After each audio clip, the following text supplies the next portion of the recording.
One of the great things about doing this recording videos is that it gives me a freedom to do what the hell I want to do. There was a time in the past when I suppose as a young, maybe um, insecure person teaching English, it was easy to be intimidated by the idea that other people knew more than you did, or that their opinion carried more weight than yours does. I always carry that with me. Like I'm at the game a long time now, as you know, but I always carry that with me because I want you to feel that you're allowed to engage with this material on your own terms. And I'm starting talking about that because what I'm gonna do in this short video is respond to a question I was asked by one of you about the poems Kinsale and Grandfather by Derek Mahon. Now, if you look at the YouTube page, which you may be on right now, there's loads of Derek Mahon content. If you look at the Grinds 360 page, there's loads of Derek Mahon content. But what I would do with each poet is I pick 6 poems, and across fifth and sixth year, I go through those 6 poems and have those ready, in the hope that my students would, depending on their level, their interest in English, their ambition in the subject, would have between 4 and 6 poems prepared for the exam. I don't teach these 2 poems. Um, no particular reason. I just like the other 6 that I teach. But I was asked to make a video on these. And while I know Grandfather quite well, because it's prescribed for ordinary level, so I've taught it in the past when I've had students taking the ordinary level paper. I've never taught Kinsale before, and I read it literally for the first time about 20 minutes ago.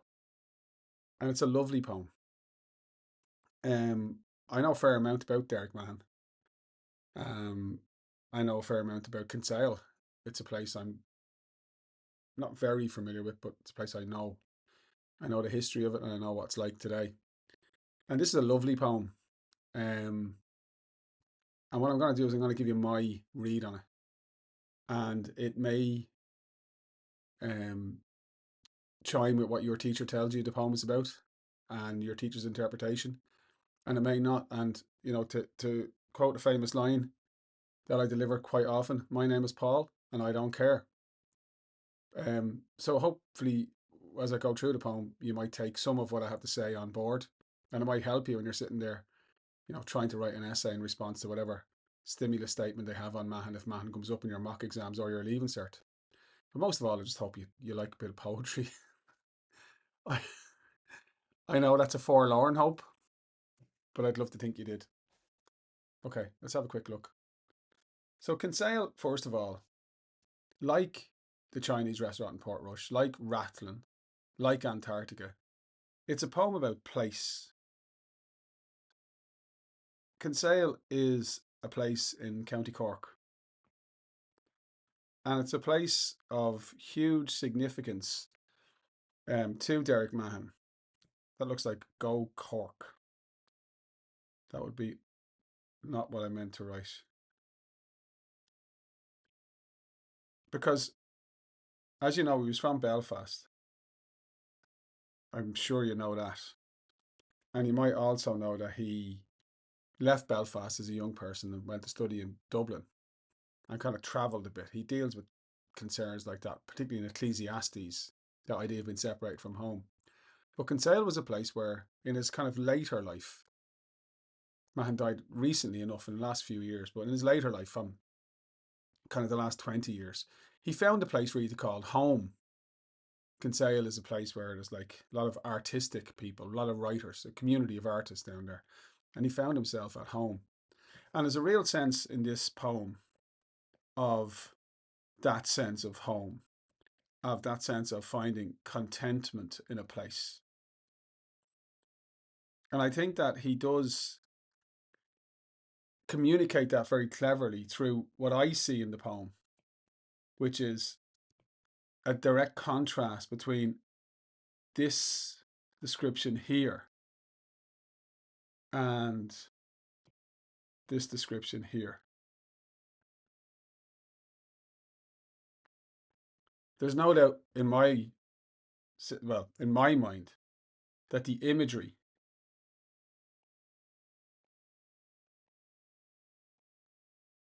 which is nature imagery, but that imagery is used to reflect mood. In the images of nature and the weather,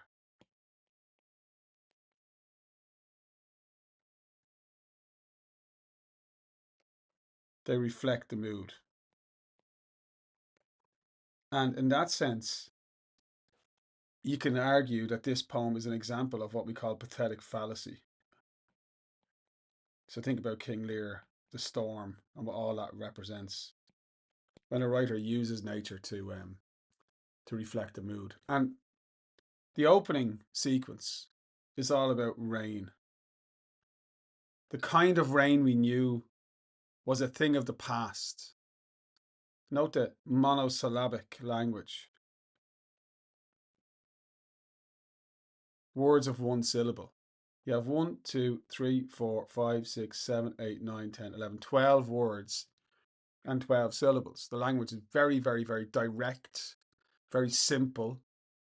And he's immediately thinking about things that have gone, things of the past. The kind of rain we knew was a thing of the past. And then he describes the rain. Deep, delving, dark, deliberate, you would say. And of course, he brings emphasis to that description, very descriptive little line through the use of alliteration. Think about what that deep delving means. I cycle to work every day, and over the last couple of weeks, I just haven't. I'm sure most of you have can relate to this. I've had a bit of some sort of bug in me. Cold, can't shake it. Wasn't able to shake it, and just this weekend I felt much better, recovered. And I got up this morning and I looked out the I looked out the window, and it was bucketing down. And I said to my wife, and she was very surprised when I said it. I said, I'm going to drive today. Because I didn't want to be out in that deep, delving rain. You know, that kind of rain where no matter how well prepared you are, you're never going to stay dry. It's going to get down into your skin. So that's a very, very, very cleverly chosen, piece of description. Those adjectives, deep delving, really should be, I think it is in the poem actually, a compound word. Just let me check. This is my, I put it, I typed it in, but I just want to check that it is a compound word in the poem. I don't want to steer you wrong.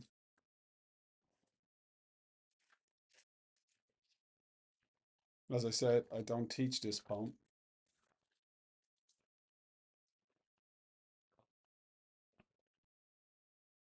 Yeah, a compound word, like where a writer makes up a new word by adding two words together. Again, always a sign of a writer's inventiveness. But like that deep delving gets down into your skin. That's an adjective. Dark. There's a sense of darkness. Deliberate. Like it's almost like it's there to cause you misery. It's very, very, very evocative of a miserable, rainy Irish day. But he says it's a thing of the past, browsing on Spire and Bogland. And the reference to Spire and Bogland, for me, these are like allusions to Irish culture. The spire of the church. Kinsale is a place which is resonant with history. It's a place where there was a famous battle during the 9 Years' War, the turn of the 15 into the 1600s, the 16 into the 17th century.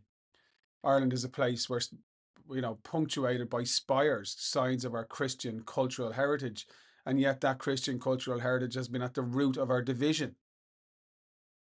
Our hatreds, our wars, and our conflicts between Catholic and Protestant, and the sectarianism that Mahon is so powerfully aware of as an Ulster Presbyterian living in Catholic or nationalist Southern Ireland.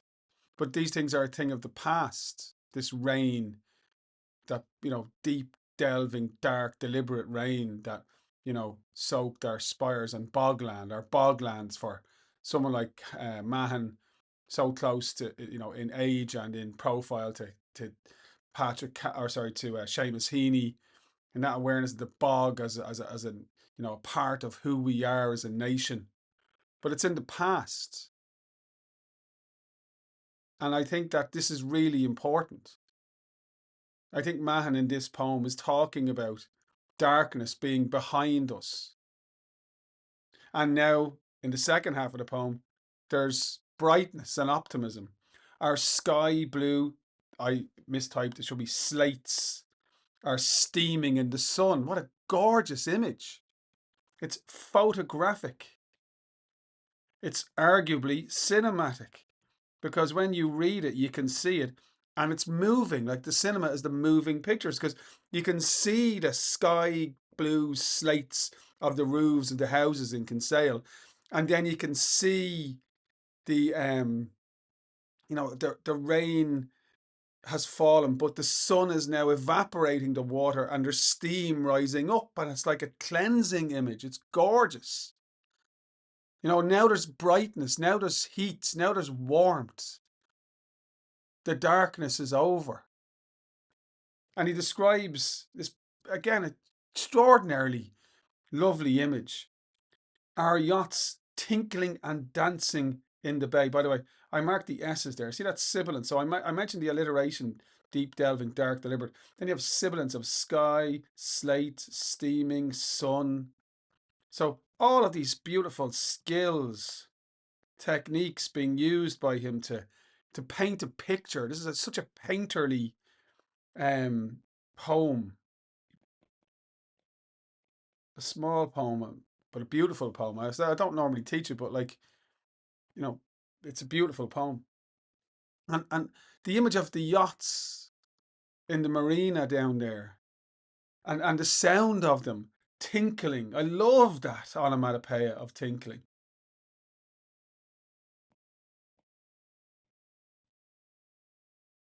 If you've ever been near a marina where yachts are kept, you do hear that tinkling sound. It's like the cables or the ropes or if you're a sailor, you'll know what I'm talking about. It's like they're banging in the breeze against the masts of the boats, and you do hear that sound in the breeze, and it's very, very evocative.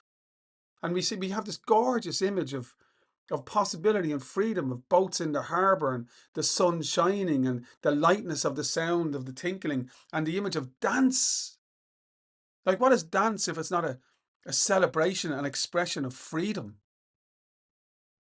The mood is completely different here. Something has fundamentally changed. There's optimism. And then he says this beautiful simile, like racehorses. Racehorses, ready to run, ready to go, strong and magnificent and proud and, emblematic of positivity. And for me, what Mahon is doing in this poem, and again, as I said at the beginning, this is the great thing about what I do here, because I don't give a goddamn if you disagree with me. It's what I see, and it's what I want you to write with the freedom to say what you want to bloody say, as long as you can back it up. And for me, this is, as I said, an exercise in beautiful description. That's number one. But number two, thematically, it's about change. It's about the shift from the darkness to the light, from the rain to the warmth of the sunshine. And in terms of symbolism, I think for Mahon, he's thinking on two levels. He's thinking about the Ireland he lives in, where the darkness of the past is now in the rear view mirror. He's writing this poem in the 2000s when the conflict, the 30-year internecine feckin' civil war that too many of you don't know enough about, and too many of you think you know about, and get the wool pulled over your eyes by bullshit artists and liars about, the truth of what went on. It wasn't pleasant for anybody. And it certainly wasn't glorious. And it's over now when he writes this poem. And there's a sense of optimism for Ireland that we're entering a new period in our history. I think that's lovely. And that's why I think the last section, we contemplate at last shining windows, a future forbidden to no one. Look at the optimism of that line. You know, shining windows, brightness, openness. The future is forbidden to no one. We're no longer, judging people and excluding people and privileging some while punishing others, penalising others. The penal laws. That this is a new Ireland. And he doesn't say any of that here, but it's there in the poem, and I see it, and I think it's really meaningful. But if you don't want to talk about that, you just want to talk about Mahon, and this is a personal poem, like all poetry is personal. So when Mahon writes about, you know, um, Bruce Ismay, yeah, he's writing about other people, but he's writing about his view of the world and the importance of understanding others and, not condemning without understanding. Or when he's writing about, you know, when he's writing about Antarctica and the story of Captain or of Lawrence Oates and the idea of how Lawrence Oates was so, you know, worthy of admiration. Sublime is the term he uses, but also at the same time ridiculous. And this is Mahon in like his personal view of humanity, capable of such extremes. Well, here again, I think there's personal. Here, I think there's a sense that whatever was going on in his life, and I'd be happy for somebody to drop a message into this here and say, "Here, Paul, I knew Mahon, and you're talking through your whole. I don't care. This is the freedom I have, and the freedom I want you to have. We are allowed to interpret." I think the poem suggests that Mahon has found in Kinsale a place of peace. I think that in the poem we get a sense of a man maybe around my age, maybe a little bit older, who's put some of the struggles of youth and of middle age behind him in the rearview mirror. Some of the rain is over. He's never gonna feel that kind of rain again. It's a thing of the past. And now he gets to sit back and enjoy the sunshine, living in this beautiful West Cork town. It's a decent poem. I think now I've talked myself into adding it to my list. So I hope you find that one useful. Now, the next one, I'll be really quick.